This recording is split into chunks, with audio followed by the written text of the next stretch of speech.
তো আসসালামু আলাইকুম ভিউয়ার্স। তো আপনারা সবাই মনে করেন যে আসলে স্ট্যান্ড দিয়া সেলফি স্ট্যান্ড দেওয়া অথবা গেমবল দেওয়া ভিডিও করলে সবচেয়ে ভালো হয়। তো আমি মনে করি যে সবচেয়ে থেকে পারফেক্ট ভিডিও এই স্ট্যান্ডটা আমি দেখাচ্ছি। একটু আগে আসো।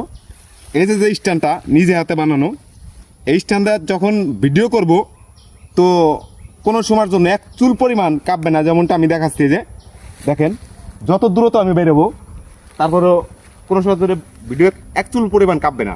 সেলফির জন্য কিন্তু এটা না, মনে করতে পারেন যে সেলফির জন্য এটা হবে না, শুধু একটা ভিডিওগ্রাফির জন্য, ঠিক আছে?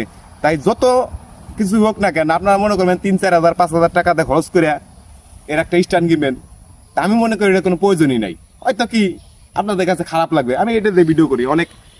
এই পর্যন্ত আমি যতগুলো ভিডিও ছাড়ছি, ভিডিও করছি, সমস্ত ভিডিও আমি এই কাঠের স্ট্যান্ডে করছি, ঠিক আছে? কাঠের স্ট্যান্ডে বানাইছি। তাই এই যে আমার কাকারা, ভাই বিরাদাররা, বন্ধুরা সবাই সাথে আছে, সবাই থাকে আমার সাথে, আমাকে কিছু সময় হেল্প করে। তাই এই জন্য আমি বলছি, যাই কিছু হোক, যদি আপনাদের কোনো সমস্যা থাকে যে স্ট্যান্ড কিনতে পারবেন না, সমস্যা হয়, অথবা বয়েজের জন্য, তো এটা স্ট্যান্ড আপনি যেমন যত ভয়েস ছাড়া, টোটাল মাইক্রোফোন ছাড়া আপনি 5 ফিট 10 ফিট দূর থেকেও ভিডিও করলে তাও ভিডিও করা সম্ভব, ঠিক আছে? একের ক্লিয়ারভাবে ভয়েস আসবে। তো আপনি বুঝতে পারবেন আমার কাছে কিন্তু কোনো মাইক্রোফোন নাই, কোনো কিছু নাই।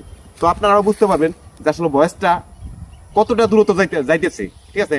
প্রায় এই যে আমার থেকে ক্যামেরাম্যান আরও প্রায় 10 ফিট দূরত্ব আছে, তারপরে কিন্তু ভয়েসটা আপনারা অটোমেটিক শুনতে পারবেন। তাই বলছি যে যদি সবচেয়ে থেকে আপনাদের এই ভিডিওটা পছন্দ হয়, আমি কীভাবে ভিডিও করি, যদি পছন্দ হয় তো সবাই সাথে থাকবেন।